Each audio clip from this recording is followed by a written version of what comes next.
So in 1854, the most widely read newspaper in the United States, I mean, the New York Daily Tribune, was basically relying on two radical, impoverished, revolutionary communists. Right, living in total exile. Exactly. Living in exile and acting as their chief geopolitical intelligence analysts. I mean, the readers of this mainstream American paper were getting all their breakdowns of the Crimean War, global supply chains, European parliamentary maneuvers, all of it from Karl Marx and Friedrich Engels. It is genuinely one of the most remarkable logistical ironies of the 19th century. Yeah. They were using the preeminent capitalist platform of the era to stress test this analytical framework that was designed to completely dismantle capitalism. It's just wild to think about. But anyway, welcome to today's deep dive. It is Monday, July 13th, 2026, and I am so glad you are joining us because on the table today is just an absolute behemoth of source material. It's massive. We are looking at the Marx and Engels collected works, which you'll usually hear referred to as the MECW. We're talking 50 volumes here. Decades of material. Right? Spanning their correspondence, military analysis, journalism, and obviously their sprawling economic drafts. But to navigate all this, we are locking our focus pretty heavily onto Volume 6 today. Which covers 1845 to 1848. A crucial window. Crucial. The mission here is to trace the mechanics of this massive pivot. Like, how did these two guys go from writing abstract philosophical critiques in German cafes to, analyzing urban barricade fighting, predicting Civil War outcomes, and literally engineering a concrete political movement? But before we break down those mechanics, I think we really need to establish the parameters of our analysis today. Oh, absolutely. Because the source stack we are dissecting contains some of the most fiercely debated, highly charged political content of the last 2 centuries. For sure. So our approach today is strictly analytical and historical. We aren't here to validate these ideologies, and we aren't here to condemn them either. Right, we're totally neutral here. Exactly. We are conducting an impartial, structural autopsy of the texts. The objective is just to map out the arguments, understand the causal logic they applied to global events, and examine how their theoretical framework evolved exactly as is presented in the primary sources. A pure structural autopsy of the ideas. I love that. So let's unpack this and get right into the crucible of Volume 6. Let's do it. So it's the mid-1840s in Europe. The bourgeois democratic revolutions are brewing. The Industrial Revolution is just rapidly displacing agrarian economies.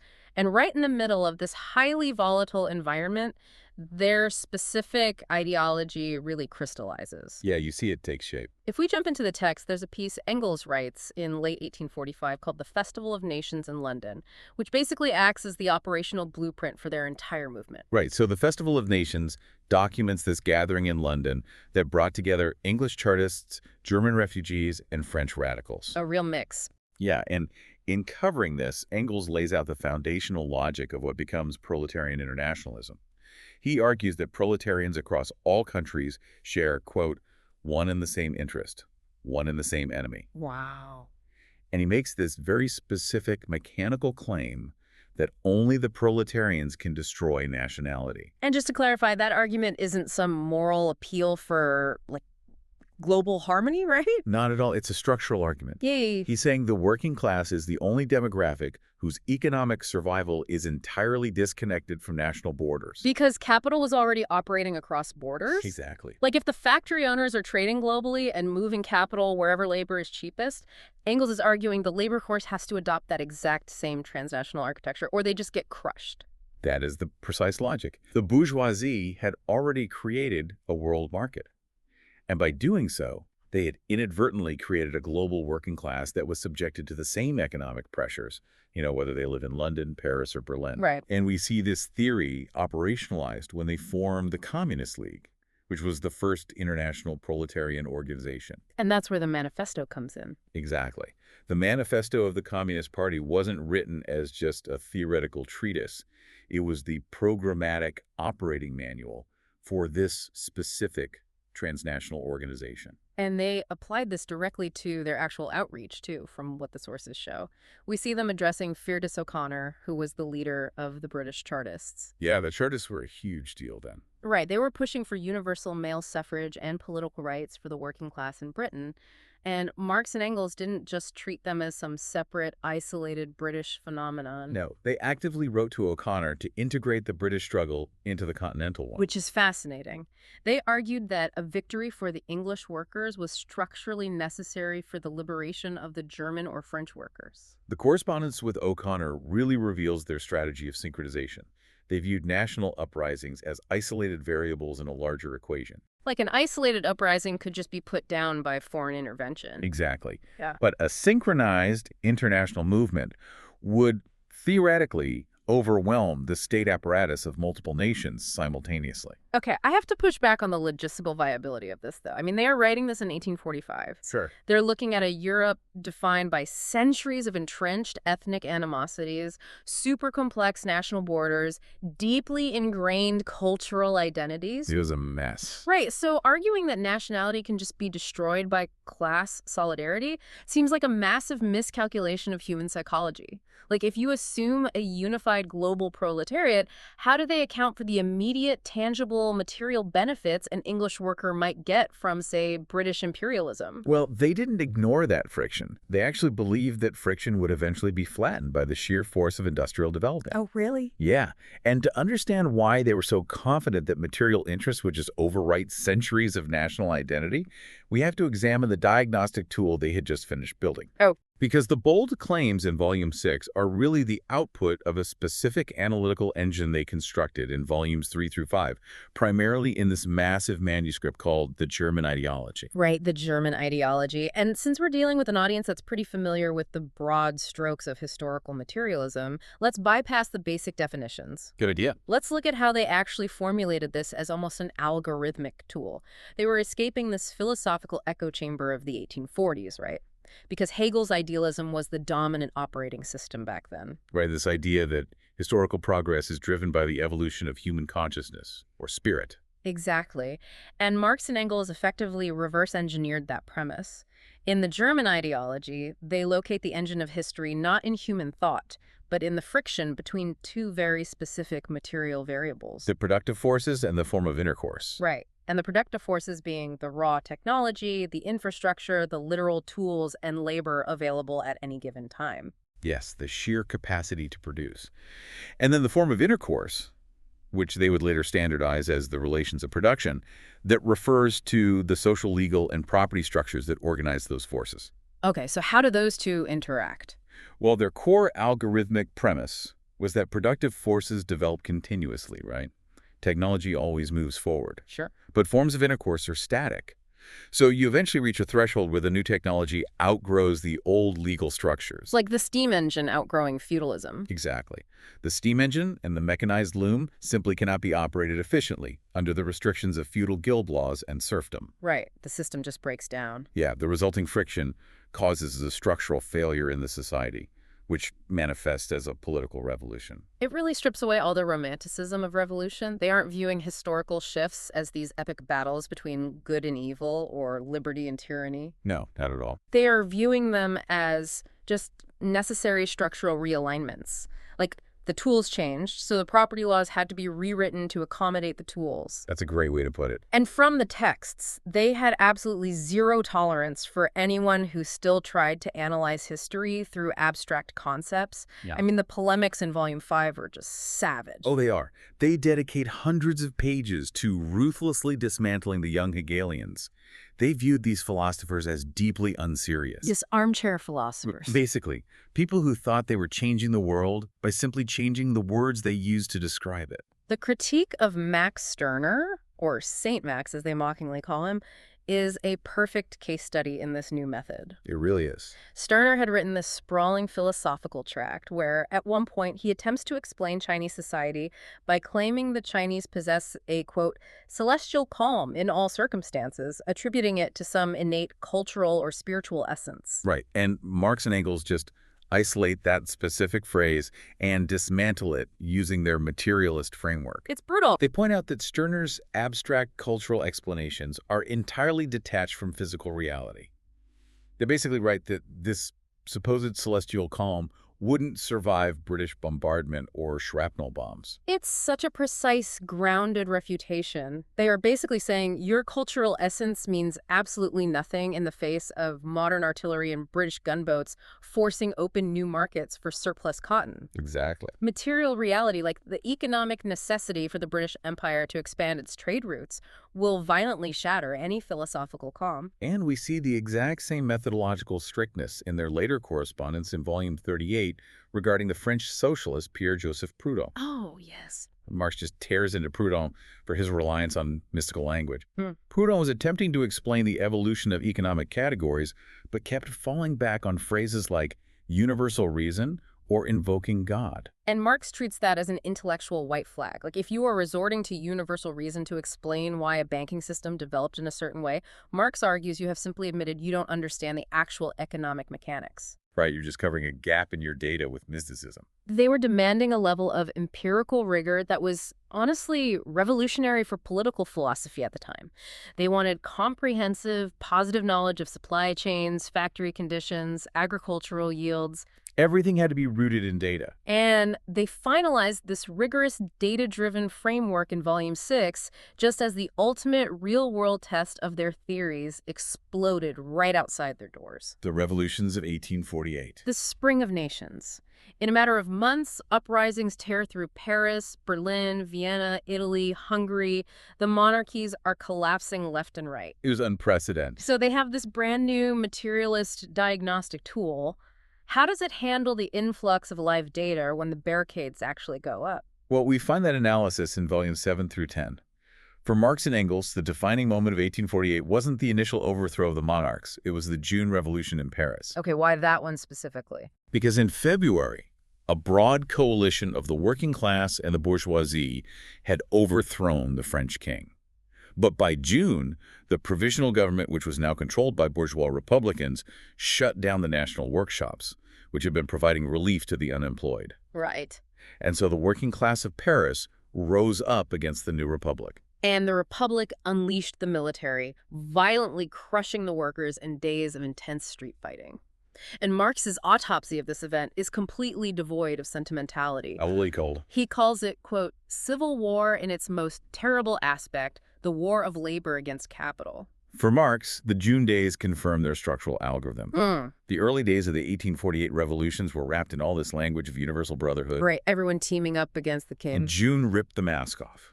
It demonstrated that once the feudal aristocracy was removed, the newly empowered bourgeoisie and the working class had fundamentally irreconcilable economic interests. The brotherhood only lasted as long as they shared a common enemy. Now, while Marx is processing the macroeconomic implications of all this, the sources show Engels zooming in on the tactical minutiae. He really did. He transitions almost instantly from political philosopher to military analyst.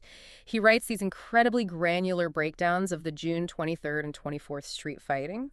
Engels had this enduring obsession with military strategy. He studied the topography of Paris, the exact placement of the barricades, the deployment of artillery. He was really in the weeds. And what emerges from his analysis is a deep respect for the tactical ingenuity of the barricade fighters.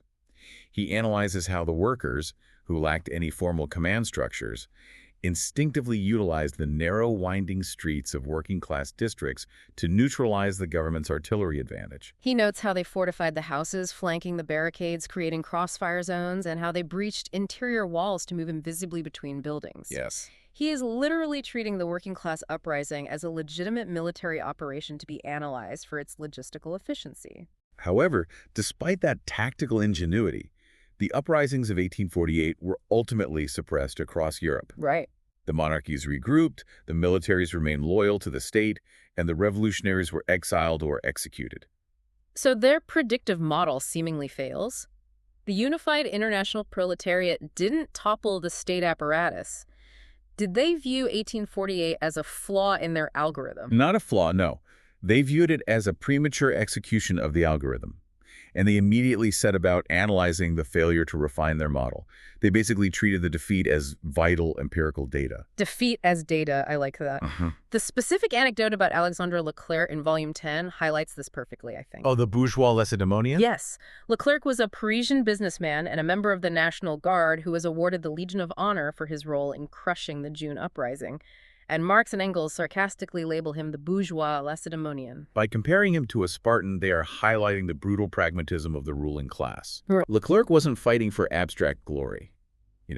He was an armed shopkeeper fighting with Spartan ruthlessness to protect his property relations from the unemployed workers. It's all about the property. Always. It proved their thesis that the state apparatus, including its military honors, operates primarily as an enforcement mechanism for the dominant economic class. And Marx really consolidates this data in his work, The Class Struggles in France. This text is a huge milestone because it's the first time he applies historical materialism to contemporary unfolding events. Right, real-time analysis. He breaks down the various political factions in the French Parliament, the Legitimists, the Orleanists, the Republicans, and he maps them directly to specific economic sectors. He argues that the constitutional debates and parliamentary crises weren't driven by political ideology at all. What were they driven by? By the competing material interests of the financial oligarchy, the industrial bourgeoisie, and the large landowners. He traces the entire political superstructure directly back to the economic base. But the reality on the ground was that the reactionaries had won.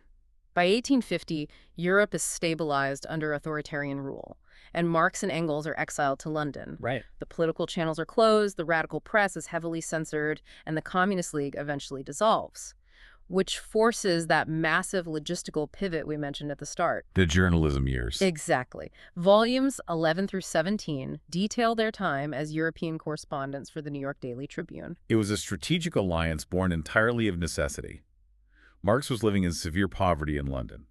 The Tribune offered a stable income, but more importantly, it offered access to hundreds of thousands of readers. A huge platform. It was an unparalleled platform to disseminate their analysis of the global power structures. And the geopolitical crisis dominating their dispatches during this period is the Crimean War. Right. Britain, France, and the Ottoman Empire going to war against Tsarist Russia. Right. Most conventional histories frame this as a standard imperial clash over the decline of the Ottoman Empire and access to the Mediterranean. How did they analyze it through their materialist lens? Well, they evaluated the entire conflict through a single metric. How would it alter the balance of power to favor a future European revolution? Interesting. They tracked the movement of the five great powers, Britain, France, Russia, Austria, and Prussia. But Marx explicitly stated they were really watching for the emergence of the sixth power. Which was the revolutionary working class. Precisely.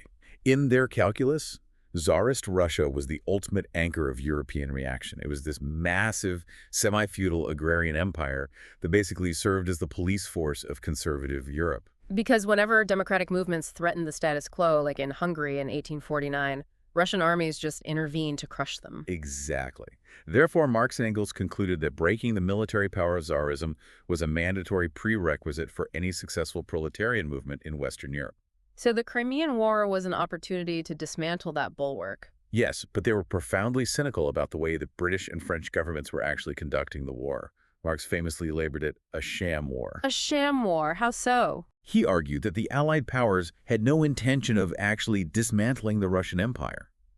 The British and French bourgeois governments were terrified that a total collapse of Russia would unleash the very revolutionary forces they had just suppressed in 1848. Oh, wow. So they were trying to fight a heavily managed, almost diplomatic war. Exactly.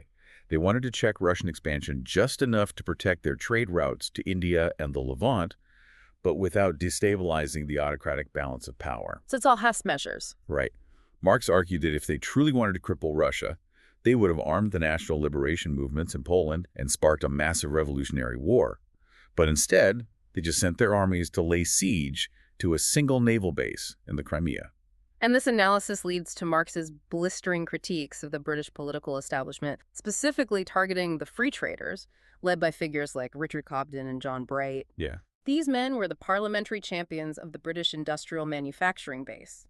They opposed the Crimean War, but they framed their opposition in the language of pacifism, international cooperation, and Christian morality. And Marx just strips all that rhetoric away. Complete. He points out the underlying economic mechanism. The free traders relied heavily on cheap Russian raw materials and access to global markets. War disrupted supply chains and raised taxes. Their pacifism was literally just an accounting decision.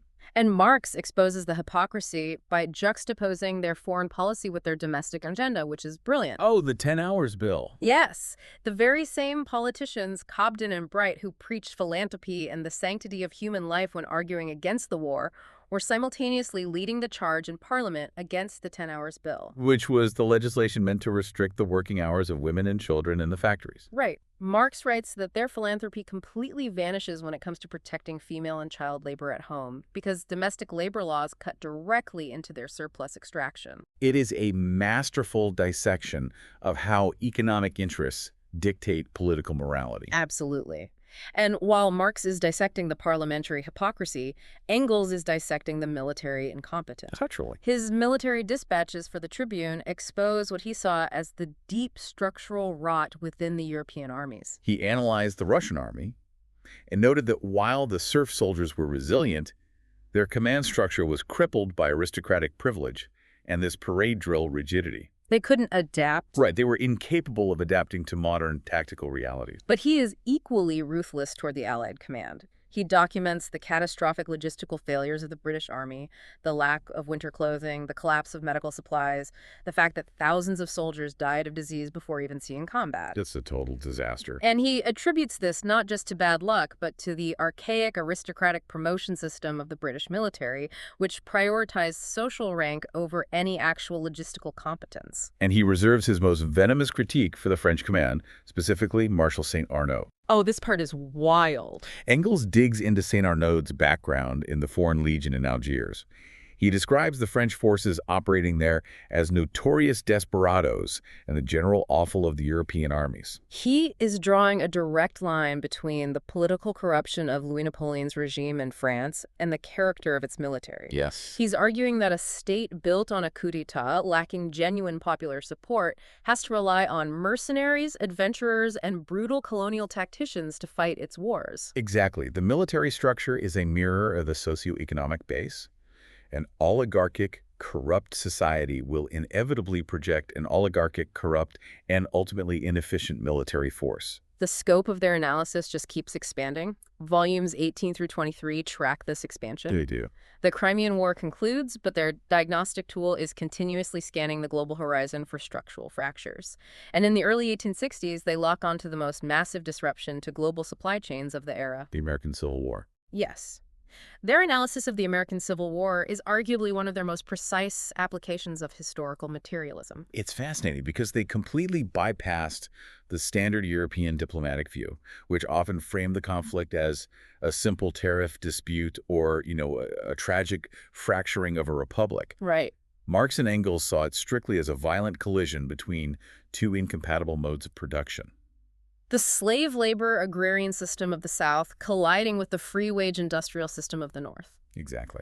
And despite the early military successes of the Confederacy and all the skepticism of the British press at the time, Marx and Engels reviewed the economic variables and concluded the North's victory was a structural inevitability. They analyzed the limits of the slave economy. They argued that a system based on chattel slavery is inherently expansive.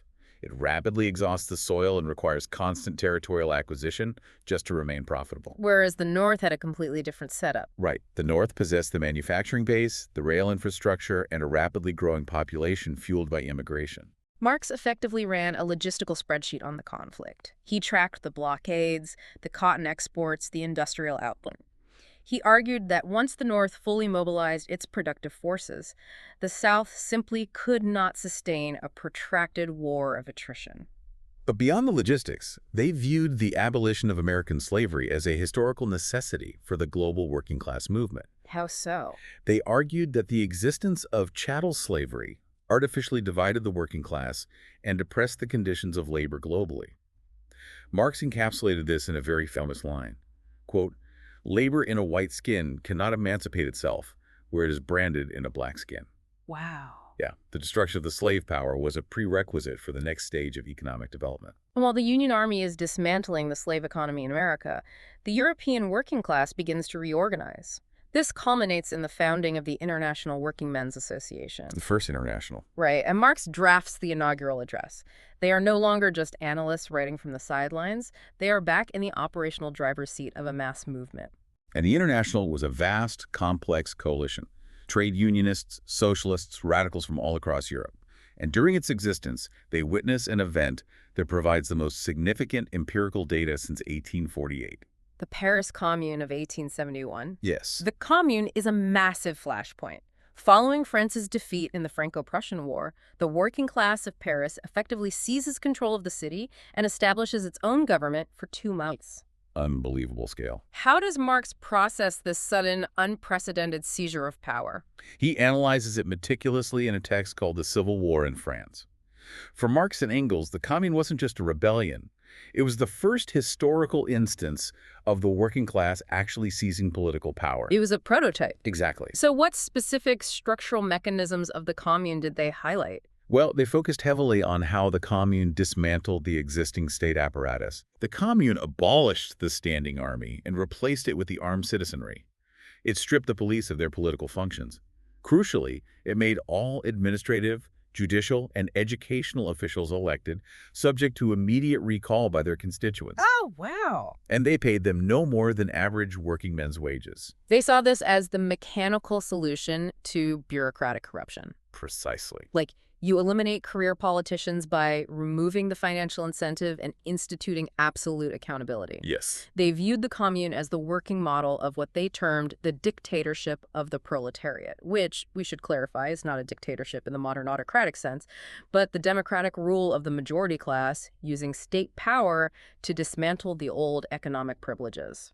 But, just like in 1848, the Commune was isolated and eventually crushed by the French military with horrific violence. Yeah, thousands killed. And the failure of the Commune triggered a massive ideological crisis within the First International, which led to the infamous split with Mikhail Bakunin and the anarchist faction. This split is fascinating because it's not just a debate over theory, it's a vicious battle over the actual tactical logistics of revolution. Right, a real strategic divide. The anarchists, led by Bakunin, look at the destruction of the Commune and argue that the very concept of the state is the problem.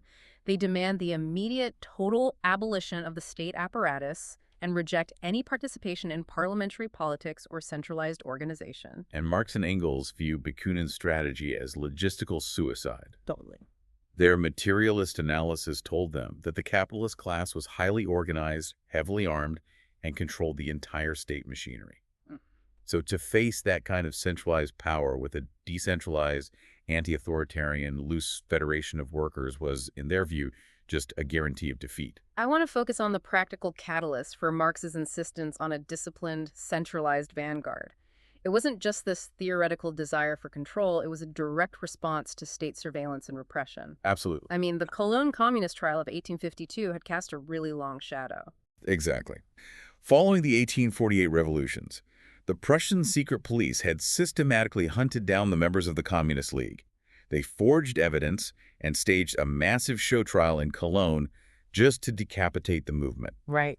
Marx and Engels learned the hard way that bourgeois states would use their entire intelligence and judicial apparatus to destroy working-class leadership. So when Bakunin argues against centralized authority, Marx is looking at the Prussian police and the French military and arguing that without a disciplined, cohesive political party to protect the cadre and coordinate strategy, the workers will simply be slaughtered piecemeal. Yes. You can't just dismantle the state overnight. You have to seize the steering wheel of the state and use its centralized power to suppress the counter-revolution. And this conflict tore the International apart. Marx and Engels essentially orchestrated the transfer of the International's headquarters to New York just to prevent Bakunin from taking control. Effectively ending the organization's influence in Europe. Pretty much. They prioritize ideological and tactical cohesion over maintaining a broad but ultimately dysfunctional coalition. Now, while all of this factional warfare, journalism, and geopolitical analysis is happening in the foreground, there is a massive, incredibly dense project running in the background. The big one. We move to Section 6, volumes 24 through 50. The core of this section is Marx sitting in the reading room of the British Museum, attempting to mathematically map the genetic code of the capitalist system.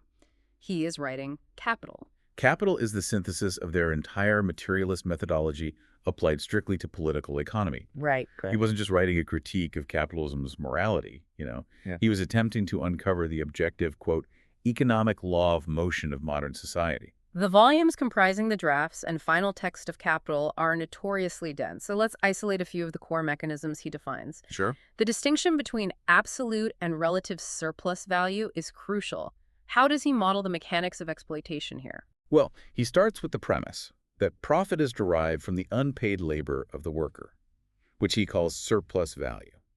Absolute surplus value is the most primitive method of increasing profit, simply lengthening the working day. Okay, so just making people work longer. Right. If the worker produces enough value to cover their wages in 4 hours, but works a 12-hour shift, the capitalist extracts 8 hours of surplus value. But there's a physical limit to that, right? Exactly. Workers need to sleep, and eventually labor laws cap the hours. So how does capitalism continue to expand profits? Through relative surplus value. And this is where capitalism becomes a revolutionary force of technological innovation. How so? If the capitalists cannot lengthen the working day, they must shrink the amount of time the worker spends reproducing their own wage. They do this by introducing machinery, automating processes, and refining the division of labor. Making things more efficient. Right. By making production more efficient, the commodities required for the worker's survival actually become cheaper, which means the worker needs less time to earn their subsistence, leaving a larger portion of the working day as surplus value for the capitalist. He maps out how the relentless drive for relative surplus value forces capitalism to constantly revolutionize the instruments of production. It's an endless technological arms race. Yes, a constant churn. But he also traces the historical origins of this system in the sections on primitive accumulation. Oh, primitive accumulation is key. It dismantles the myth that capitalism began because some people were frugal and hardworking while others were lazy. Right, the fairy tale version. Marx details the violently coercive historical processes like the Enclosure Acts in England that systematically and violently expelled the peasantry from their agricultural lands. Privatize the commons. Exactly. It created a massive, desperate population with absolutely nothing to sell but their labor power. The system was born, as he wrote, quote, dripping from head to foot, from every pore, with blood and dirt. And from these origins, he extrapolates the inherent instability of the system. He develops a theory of crisis. He observes that capitalism periodically suffers from a completely unprecedented type of crisis, the crisis of overproduction. This is a huge breakthrough. In previous economic epochs, crises were caused by scarcity, famines, crop failures, things like that. Right, not having enough. But capitalism creates crises of abundance. The drive for relative surplus value leads to massive technological efficiency and a total flood of commodities. Right. But simultaneously, the drive to keep wages low means the working class lacks the purchasing power to actually consume this massive output. So the market gluts. Factories shut down, workers are fired, and you have mass starvation, not because there is too little food, but because there is too much food that cannot be sold for a profit. Exactly. He mapped the boom and bust cycle as an inescapable structural flaw. It's a feature, not a bug, of the mode of production. But to map this with the precision he desired, the scope of data they consumed was just staggering. This is where volumes 38 through 50, their correspondence, becomes so illuminating. The letters are incredible. Their application of the materialist method required an exhaustive understanding of virtually every scientific and historical discipline. The letters show a level of intellectual output that is almost difficult to comprehend. Truly. Like, Marx decides he needs to better model the calculus of economic cycles, so he just spends his evenings studying differential equations. Just casually. Right. He needs to analyze the potential for a peasant revolution in Russia, so he teaches himself Russian to read primary agricultural data on the rural communes. And Engels' scope is arguably even broader. He tracks developments in organic chemistry, physics, geology. He studies languages obsessively. And he applies the historical materialist method to subjects that seem far outside the realm of economics. Like early Christianity, right? Yes. The analysis of the Book of Revelation in Volume 26 is a brilliant example of this. Most theologians treat it as a mystical prophecy. How does Engels decode it? Engels treats early Christianity as a historical social movement. He strips away all the theology and analyzes the demographics. He shows it was a movement of the oppressed, the slaves, the impoverished freemen, and the conquered peoples of the Roman Empire. Okay, that makes sense. So he analyzes the Book of Revelation using historical and linguistic criticism, arguing that it is essentially an encrypted political manifesto. Really? Yeah. The apocalyptic imagery wasn't a vision of the end of the world. It was a coded revolutionary vision for the destruction of the Roman state, written in a symbolic language specifically to evade persecution. He takes the exact same diagnostic tool he used to analyze the Paris barricades and uses it to decode a first-century religious text. The consistency is incredible. But all the same method. And after Marx's death in 1883, it is Engels who takes on the massive logistical task of synthesizing all this research. He literally deciphers Marx's famously illegible handwriting to edit and publish the remaining volumes of Capital. A Herculean task. But he also writes works like Anti-Düring and The Origin of the Family, Private Property, and the State. In The Origin of the Family, Engels synthesizes decades of anthropological data, particularly the research of Lewis Henry Morgan on indigenous societies, to trace the evolution of the family structure. What's his conclusion there? He argues that the patriarchal family and the subjugation of women were not innate biological constants. They were historical developments that emerged precisely in tandem with the rise of private property and the accumulation of wealth. Tying it back to property. Always. He links the dawn of the state apparatus directly to the need to secure property lines and inheritance. So they started in 1845 with the hypothesis that the productive forces dictate the shape of human society. And they spent the next 50 years feeding every available data point, from the Crimean War logistics and the Enclosure Acts to differential calculus and Roman social history, into that algorithm to prove it. Their lifelong project was an attempt to map the total sum of human relations based on material reality. They demanded that history be studied not as a chaotic sequence of ideas or great men, but as a decipherable process driven by the concrete mechanisms of human survival and production. Which brings us to the ultimate takeaway from this massive deep dive. We've traced how a specific analytical lens, forged in the unrest of the 1840s, was used to dissect the entire 19th century world. Marx and Engels dedicated their lives to mapping the physical infrastructure of power. The steam engines, the telegraph networks, the cotton supply chains, the military logistics. Right. They tracked the tangible means of production to understand exactly how the dominant class maintained control over the form of intercourse. Because in their framework, whoever owns the architecture of production dictates the political, legal, and social reality of everyone operating within that architecture. So if we take their algorithmic tool and apply it to the present data set, the question becomes, how do we define the means of production in an economy largely detached from physical manufacturing? That is the big question. Right. When the dominant productive forces are invisible algorithms, proprietary code, global data centers, and artificial intelligence models that process human behavior into predictive capital. Right. If the factory has been replaced by the server farm and the raw material is our own attention and data, who truly controls the form of intercourse in the digital age? And how is that control shaping the political superstructure we interact with every single day? It forces us to ask whether our current legal and political institutions are capable of managing these new, exponentially powerful productive forces, or if the friction between the technology and the social structure is building toward another inevitable realignment. We can't just look at the surface level events. We have to run the diagnostics on the infrastructure underneath. Thank you for joining us for this deep dive into the archives. We'll see you next time.